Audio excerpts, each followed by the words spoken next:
네, 여러분 안녕하십니까. 심리상담소를 운영하고 있는 정기입니다.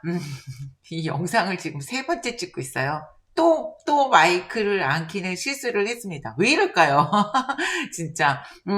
제가 이제 다른 쪽에 영상도 찍다 보니까 이게 카메라나 마이크 뭐 이런 게 좀 왔다 갔다 하다 보니까 또 이렇게 급한 마음에 실수를 했네요. 아, 진짜 바보가 따로 없는 것 같습니다. 자, 어쨌든 여러분 날씨가 너무너무 추워요. 예, 추우니까 추운 날씨에는 입수 보행은 절대 금지입니다. 주머니에 손을 넣고 다니는 거 말하는 거죠. 예, 그러니까 가급적이면 겨울에는 여러분도 혹시 여러분 부모님 계시다면 부모님에게도 장갑을 좀 선물하세요. 예, 그래서 반드시 이렇게 빙판길 같은 데는 이렇게 주머니에 손 넣고 이렇게 움츠려 걷다 보면 미끌하면은 사실 그냥 어떻게 손 쓸 수 없이 그대로 까딱 하고 넘어지잖아요. 손이 바깥에 있으면 하고 이렇게 중심을 잡는 그런 역할을 하기 때문에 특히 넘어져도 이렇게 짚을 수 있죠. 예, 그래서 굉장히 겨울철에는 특히 빙판길이 많기 때문에 장갑은 필수입니다. 그래서 끼라고 하는 거예요. 아셨죠? 네. 자, 어쨌든 예, 오늘 제목을 보고 오셨죠? 펭귄이 뭔가 화가 나죠. 이렇게 하면서 예, 아이는 부모의 거울이다. 이런 제목입니다. 지금 뭐 제가 여러분에게 혹시 이제 이 방송을 보시는 분들 중에 1인 가구도 있을 거고, 혹시 또 제가 지금 말하는 이 구간에 딱 맞는 분들도 있을 거예요. 뭐 아이 육아를 하고 계신 분들도 있을 거고, 혹은 아이들이 이미 다 컸어요. 이런 제 또래, 예, 그런 분들도 계실 거고, 혹은 또 뭐 이게 좀 상관없다. 이런 분도 계실 수는 있지만, 우리가 1인 가구 같은 경우는 특히 장래 부모가 될 수 있는 여지가 있다. 이렇게 보고, 현재 아이를 키우고 있다. 지금 우리가 육아를 하고 있다. 이렇게 하시는 분들에게는 조금이나마 도움이 되지 않을까라는 예상을 하면서 영상을 찍어보도록 하겠습니다. 항상 느끼지만 아까 이게 영상을 날라가면요. 아까가 잘했는데 이런 생각이 들어요. 자, 어쨌든 다시 우리가 지금 제가 여러분들한테 이 영상의 제목처럼 아이는 부모의 거울이다. 그러니 부모는 이래야 된다. 라는 이야기를 하는 건 아닙니다. 사실. 뭐냐면 대부분의 많은 부모님들이 지금 방송을 보고 계시다면 이 부모의 뭐 자세, 부모의 마음, 마인드 뭐 이런 것들에 대해서는 엄청 많은 것들이 있을 거예요. 그리고 여러분들도 그 부분에 대해서는 알고 계세요. 알고 있는데 잘 안 되는 부분이 있는 거고 또 어떤 부분에서는 또 잘 하고 있는 그런 것들이 있는 거죠. 그래서 제가 그것까지 여러분들한테 뭐 이렇게 해야 된다 저렇게 해야 된다라고 말씀드리는 건 조금 오바일 수도 있다는 생각이 듭니다. 자, 그러면 어떤 종류의 이야기를 하는 거냐? 뭐 아이에게 어떤 부모가 되라 이런 거보다는 어떻게 해야 이 아이를 좀 더 잘 좋은 습관을 만들어줄 수 있을까? 예, 이런 이야기의 속에 여러분이 가져야 되는 마음가짐이 조금 들어있다. 이 정도로만 생각하시면 될 것 같아요. 최근에 우리가 보면 참 다양하죠. 뉴스를 통해서 이렇게 보면 사회부 기사를 이렇게 보게 되면은 뭐 어떤 아이들은 너무 심하게 방치를 해서 학대를 하는 경우가 있고 또 얼마 전에 나왔던 무슨 그 기사 있었죠? 어떤 아이들은 또 너무 부모님들이 과잉 보호를 하다 보니까 이 아이가 나한테는 소중하죠. 나한테 소중하고 나한테는 너무 큰 존재지만 이 아이가 모든 사람들이 그것도 잘 모르는 타인들까지 나와 같은 마음으로 이 아이를 대해줘야 된다라는 거는 좀 잘못된 인식을 갖고 있는 거죠. 인지가 좀 잘못된 거죠. 예. 그렇지 않죠. 그냥 보통 내가 나한테 소중한 거는 남한테도 소중하다. 그러기는 좀 힘들죠. 그게 아마 아이라고 해도. 자, 그래서 보면은 뭐 얼마 전에 그런 사건 있었잖아요. 무슨 왕의 DNA 뭐 이런 이야기가 나오는 그 기사를 보면서 참 그런 생각이 좀 많이 들었습니다. 저는 이렇게 생각이 들었어요, 진짜로. 이게 그 부모님도 자신에게 너무 소중할 경우는 충분히 이해는 하지만 바로 지금처럼 외부까지, 남들까지 모든 사람이 다 내 아이를 소중하게 다뤄야 된다라는 어떤 그런 확고한 신념? 이런 게 좀 느껴지더라고요. 좀 뭐 옳지는 않아 보이는 신념이었죠. 네. 자, 그런데 극과 극은 통한다고 확실히 이렇게 우리가 앞에서 말씀드린 것처럼 거의 아동 학대 수준의 방치되는 아이들과 혹은 과잉보호돼서 지금 너무 그렇게 부모님한테 과잉보호해서 자라는 아이들은 극과 극으로 보이잖아요. 그런데 이 극과 극은 통한다. 이런 거 엄청 많이 우리 알고 있죠. 예, 마찬가지로 제가 영상에서도 많이 이야기를 했던 부분이죠. 특히 성격 장애에 대해서 이야기를 했던 파트가 많아서 아마 그걸 보신 분들이 꽤 되실 텐데, 이렇게 과잉보호를 하면 어떻게 될까요? 아이가 성격 장애를 가질 확률이 굉장히 높죠. 늘 말씀드렸듯이 뭐 자기성, 그러면 바로 이런 케이스죠. 너무 이렇게 너가 다 옳고 네가 다 최고고 이렇게 자라다 보니까 아이가 좌절에 대한 경험이 없고 거절에 대한 경험이 없이 자라면 아이가 그렇게 된다라고 말씀을 많이 드렸잖아요. 이것과 마찬가지로 또 학대 수준의 방치를 하는 그런 환경에서 자란 아이들 역시 어떨까요? 성격 장애를 가질 확률이 매우 높죠. 예, 그래서 이 아이들은 또 뭐 예를 들어 자기애성도, 여기에서도 자기애성이 나오지만 이런 환경에서도 자기애성이 나옵니다. 자기애성이란 건 뭐죠? 결국 어떤 요약을 해서 말씀을 드리면 남과 내가 우월하다. 예. 근데 그 내면에는 타인보다 내가 못하기 때문에 나는 너를 밟고 올라가겠다. 이게 어떻게 보면 기본 모토란 말이에요. 자, 이 아이들은 이렇게 자랐을 때, 과잉보호돼서 자랐을 때는 내가 할 수 있는 게 없는 거예요. 부모님이 다 해주니까. 예, 자립심이 없죠. 그러니까 과잉된 자기를 갖게 되죠. 나는 다 할 수 있어. 나는 뭐든지 다 해줘. 라고 하지만 실제로 자기가 이룬 게 없기 때문에 안에 내재된 마음에서는 나는 부족해. 나는 능력이 없어. 그런데 그렇게 할 수 없어. 나는 나를 인정받기 위해서 타인을 막 밟을 거야. 이렇게 생각하듯이 또 마찬가지로 아주 학대되는 그런 방치된 환경에서 자란 친구들 역시도 보면은 이미 그 피부를 느끼고 자랐죠. 남보다 내가 많이 뭐가 부족하다. 그 부족한 건 환경인데 스스로가 부족하다라고 생각을 하게 되잖아요. 예, 환경이 다른 건데 환경을 자기로 받아들이죠. 그래서 그러다 보니까 타인을 밟고 올라가겠다. 이런 아주 강렬한 욕망을 갖게 된다는 겁니다. 결국은 양쪽이 같은 거예요. 예, 같은 끝과 끝은, 극과 극은 통한다. 이렇게 되는 겁니다. 무슨 말인지 아시겠죠? 자, 우리가 양육 환경에서 제가 이제 오늘 2가지 정도 추천해서 이야기를 드리려고 하는데, 첫 번째는 바로 이건데요. 만족 지연 실험이라는 게 있습니다. 예, 그게 심리학에서 굉장히 유명한 실험이에요. 만족 지연 실험이라는 거는 만족을 지연한다. 그러니까 이게 지금 우리가 연구한 결과를 보면 어른이 됐을 때, 뭐 어떤 공부를 잘해서 뭐 성공했다거나 성공한 사람들을 대상으로 이제 역추적을 해본 거예요. 근데 그 성공이란 기준은 물론 뭐 돈을 많이 벌었다, 그 성공했다, 뭐 이럴 수도 있지만 자기가 원하는, 자기가 목표한 거를 어떤 일정을 다 지켜가면서 자기가 그거를 다 성취해가는 그런 게 성공이잖아요. 그쵸? 예, 그래서 그렇게 내가 원하는 걸 이뤘다. 이런 사람들을 역추적을 해보니까 어린 시절부터 이렇게 만족을 지연하는 이런 습관을 갖고 있더라. 이게 바로 만족 지연 실험입니다. 어떻게 했냐면요. 어떤 방에다가 아이들을 이렇게 놔뒀어요. 아이들을 이제 몇 명을 이렇게 두고 선생님이 이렇게 아이들이 가장 좋아하는 맛있는 설명에는 마시멜로라고 납니다. 그 원래 외국에서 했으니까. 근데 마시멜로를 이렇게 놓고 아이들에게 이렇게 이야기를 해요. 자, 선생님이 나갔다가 20분 있다 들어올 거야. 그때 들어오면은 이거를 기다린 사람들한테 다 상으로 나눠줄 거니까 그때까지 먹지 말고 절대 손대면 안 돼. 기다려야 돼. 이렇게 하고 선생님 나간 거예요. 나갔다가 20분 만에 진짜 돌아왔죠.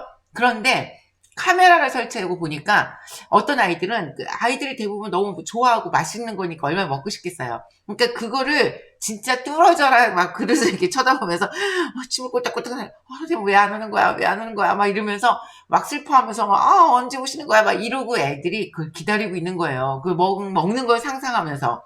그런데 어떤 아이들은 나 지금 먹을 거야. 그래서 가가지고 그 바구니에서 그 마시멜로를 꺼내갖고 막 그제서 찢어갖고 먹었다는 거예요. 자, 그러니까 이런 실험을 통해서 아이들이 얼마나 내가 추후에 닿을 보상이죠. 마시멜로우를 먹는 게 보상이잖아요. 이 보상을 위해서 얼마나 기다릴 수 있냐, 이 만족스러운 결과를 위해서 얼마나 기다릴 수 있냐, 이런 실험이었던 거예요. 그러니까 앞에서 말씀드린 것처럼 성공한 사람들은 대부분이 어린 시절을 보니까 이렇게 만족을 하기 위해서는 지연하는 이런 그런 과정에서 충분히 훌륭하게 해냈더라, 이런 이야기를 지금 드리는 겁니다. 아이들은 좀 대부분이 못 참죠. 예, 맛있는 거 있으면 바로 이렇게 막 손대서 먹으려고 하고, 뭐 자기가 좋아하는 거 하려고 하고, 싫은 건 안 하려고 하고 막 이러잖아요. 자, 그래서 여러분들이 아이들에게 이런 습관을 길러줄 필요가 있습니다. 예, 그러니까 이 습관이 뭐예요? 만족을 지연하는 거죠. 이렇게 하는 그 구체적인 방식은 여러분들이 뭐 또 프로그램 비슷하게 하면 되는데, 좀 재미있으면 더 좋아요. 그러면 아이들이 적극적으로 참여를 하게 되겠죠. 예를 들어, 근데 반드시 보상은 따라야 된다는 거. 자, 뭐, 어떤, 업무가 아니라 아이들에게 뭐를 시켰어요. 뭐, 이거를 뭐, 심부름을 갔다 오면, 갔다 와서 뭔가를 하면, 뭐를 줄게. 이렇게 항상 어떤 행동과 보상이 결합이 돼야 되는 거죠.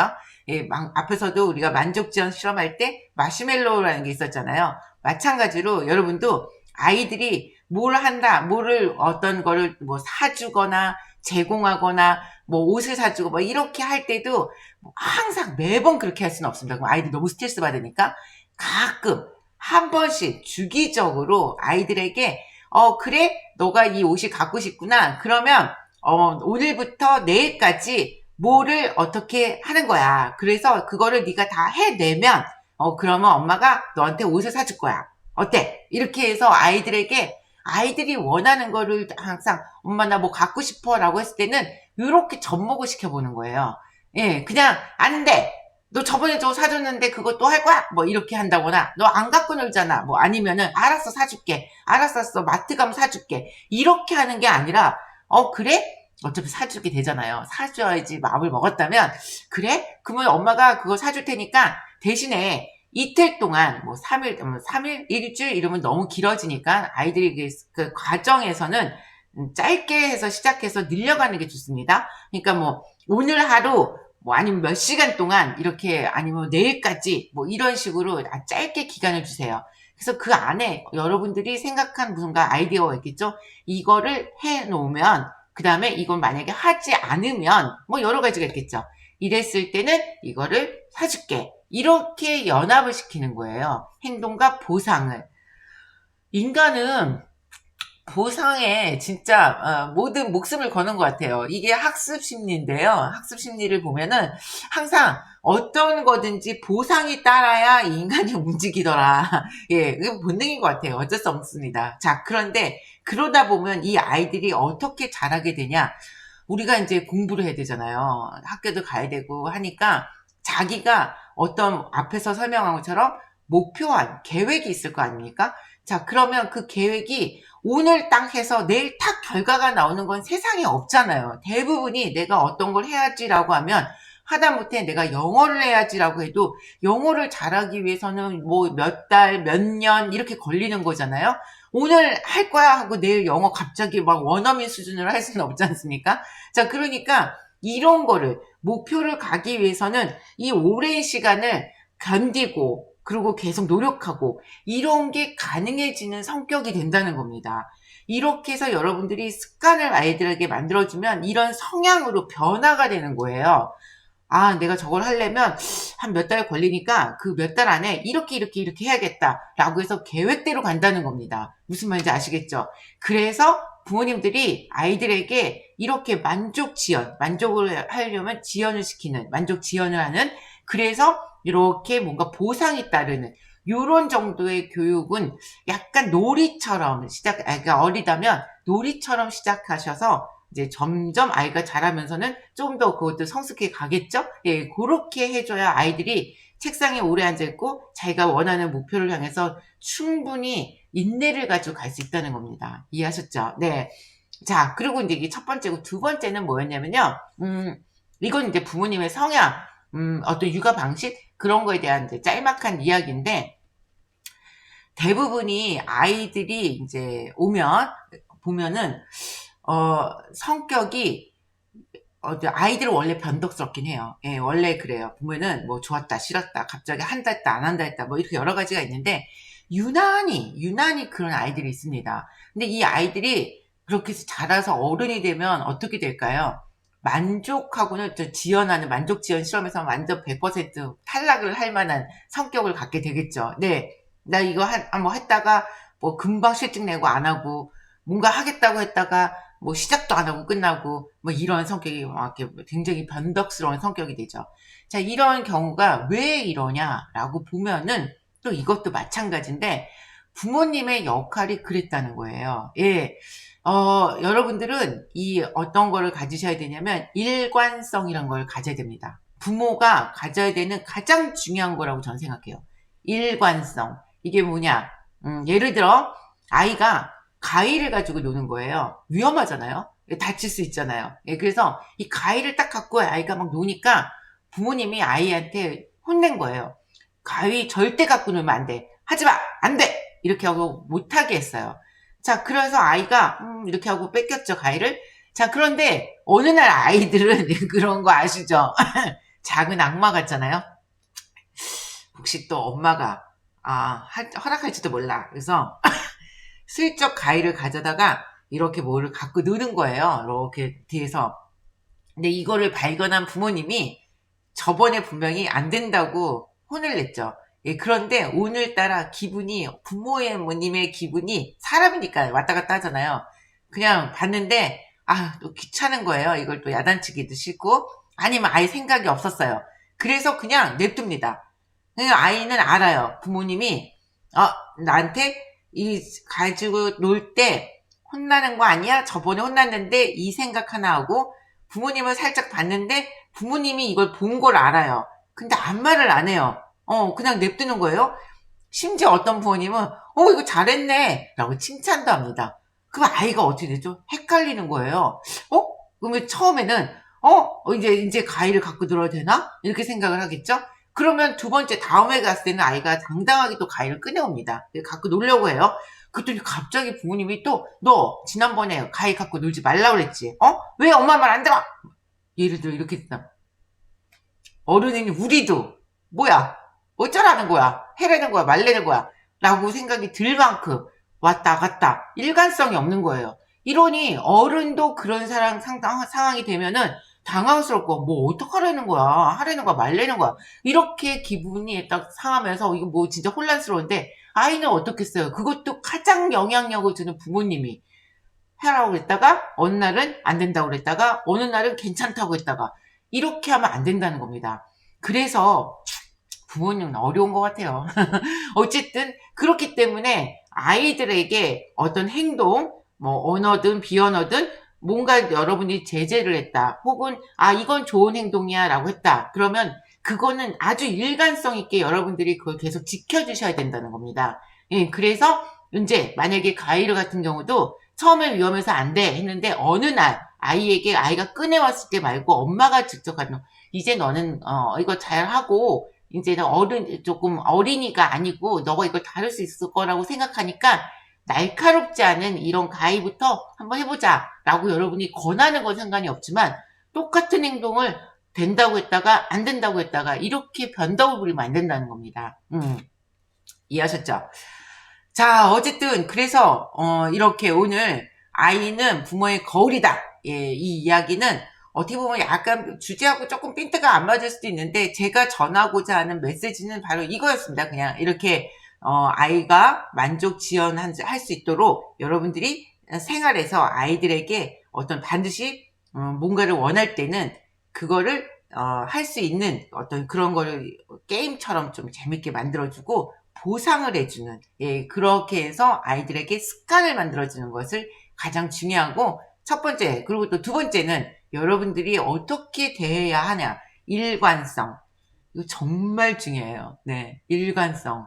아이들에게는 그래야 아이들이 세상을 바라보는데 혼란스럽지가 않아요. 물론 어느 날 우리도 다 마찬가지지만 크면 엄마가 좋아, 싫어 했던 게 다 정답이야가 아닌 거는 알게 되죠. 그러나 그건 어른이 됐을 때. 근데 아이 때는 그렇지 않잖아요. 그렇기 때문에 엄마가 여기서 부모님이 일관성이 없이 왔다 갔다 하면서 옳고 그름의 판단 기준을 바꿔버린다면은 아이는 진짜 혼란스러워집니다. 예, 그러면 이제 성격에 문제가 조금 생길 수도 있겠죠. 그쵸? 자, 어쨌든 이렇게 해서 또 오늘 세 번째 영상을 마치도록 하겠습니다. 목이 칼칼해요. 자, 다음 주에 뵙겠습니다. 여러분 건강하세요.